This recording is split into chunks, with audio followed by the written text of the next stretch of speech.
sunlight create the diverse living systems of our planet.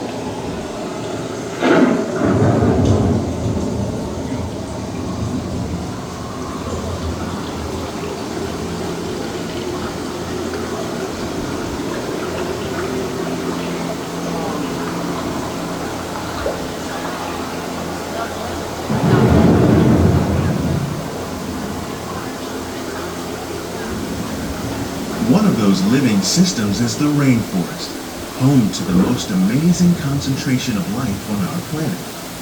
These dense and beautiful forests cover only a tiny portion of the Earth's surface, but they contain more than half of its plant and animal species.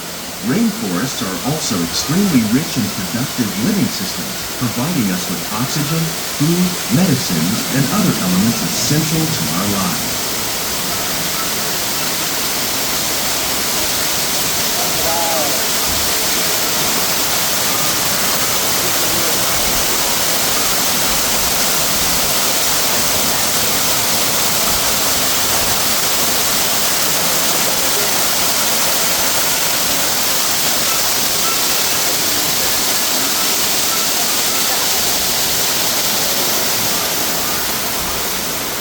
In the desert, nature has created a very different, but no less beautiful living system. And while this arid landscape may seem lifeless, it is very much alive. The plants and animals that have learned to survive in these harsh conditions make use of what little water they can find and avoid the scorching rays of the relentless sun.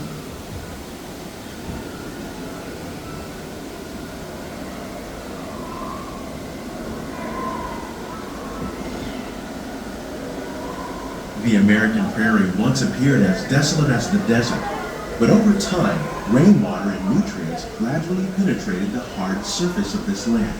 Even the hooves of the mighty buffalo helped create the rich soil that would one day become home to the American farm.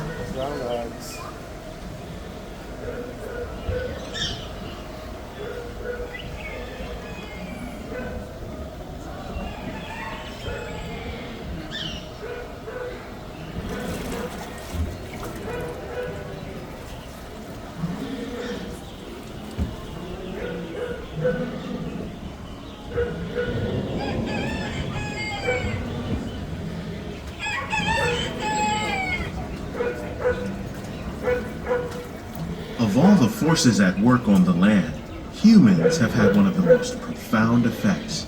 The need to produce food for a growing world led to the enormous use and sometimes overuse of the land. In our search for more efficient ways to grow food, we often fail to realize the impact of our methods.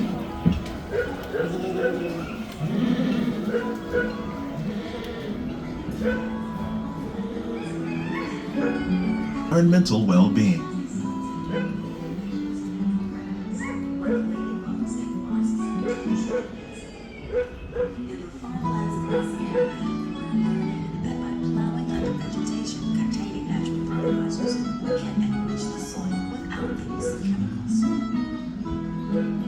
In arid regions, where our soil, we can make farmland more fertile without the need for chemicals. Here at Epcot, we're learning to reduce the need for chemical pesticides by breeding and using natural predators, like ladybugs and wasps, to control pests. In the farmlands across America, we're learning that by plowing under vegetation containing natural fertilizers, we can enrich the soil without the use of chemicals. In arid regions, we're learning to produce food on desert seacoasts by developing and planting crops that thrive on salt. How will we meet tomorrow's growing needs for food production, yet still respect the needs of the land?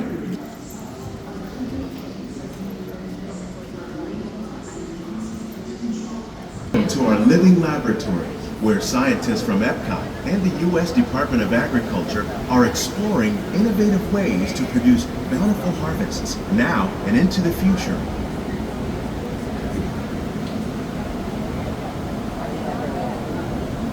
The tropics are home to the greatest diversity of plants on the planet.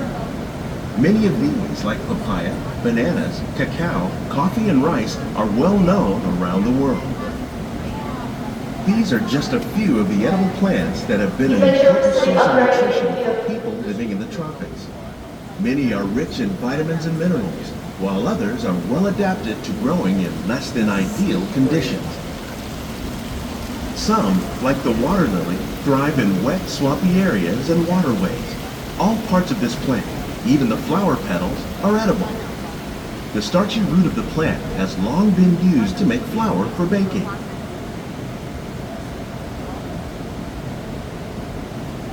One day, many of these lesser-known tropical plants may be as important as the bananas growing on both sides of the boat.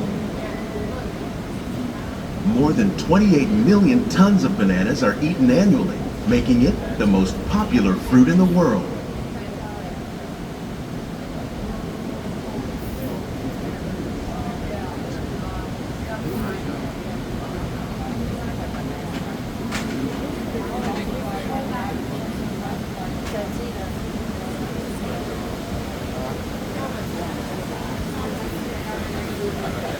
When we mention farming, you probably don't think of fish, but fish farming, or aquaculture, accounts for nearly half of all the seafood consumed globally.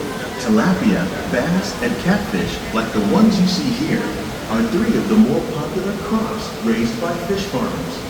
The sustainable system we're using here recycles the water in the tanks. As a result, we're able to save millions of gallons each year.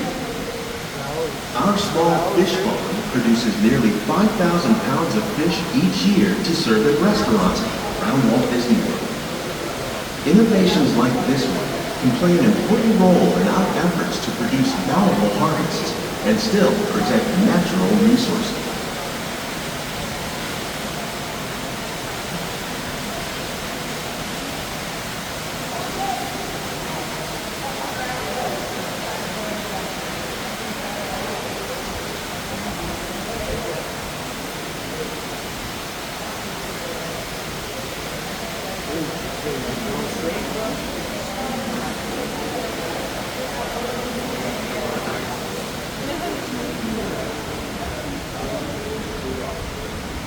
While there are more than 50,000 edible plant species in the world, most of us are only familiar with the handful that make up our everyday diet. The common grains growing here, wheat, maize, sorghum, and millet, plus rice, account for nearly 2/3 of our global food consumption. Learning how to increase yields of these staples is an important goal of research around the world.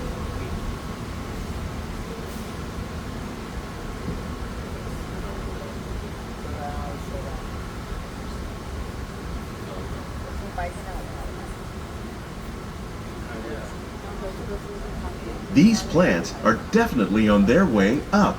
Innovative growing techniques like these increase yields while more efficiently using resources like water, fertilizer, and pesticides.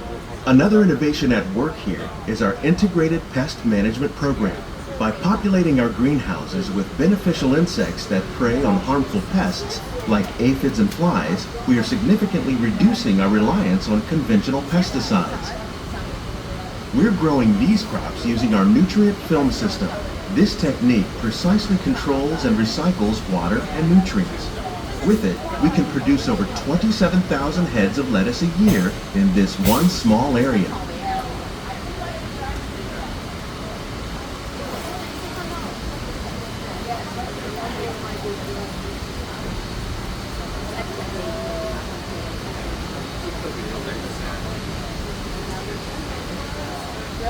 On the right, on the left, the orange.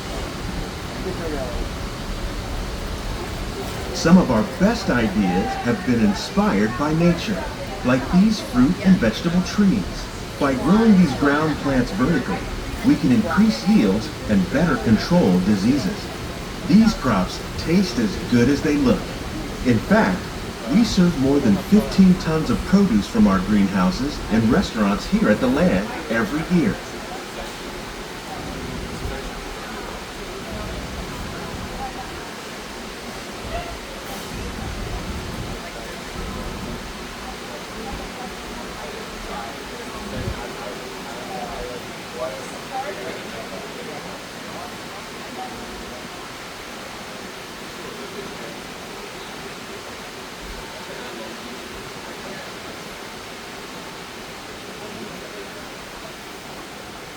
The future of agriculture may include innovative ideas like this vertical growing system. Plants grown in this way use a fraction of the space required by traditional growing methods. That saves water and increases production. The aquaponics system on your left combines hydroponics with aquaculture. The fish provide a natural source of fertilizer for the plants, and the plants help keep the water clean for the fish. It's another great way to produce more while using less. In our lab, Epcot scientists are working with the U.S. Department of Agriculture on a number of innovative projects. The goal of these efforts is to produce higher yielding and better quality plants.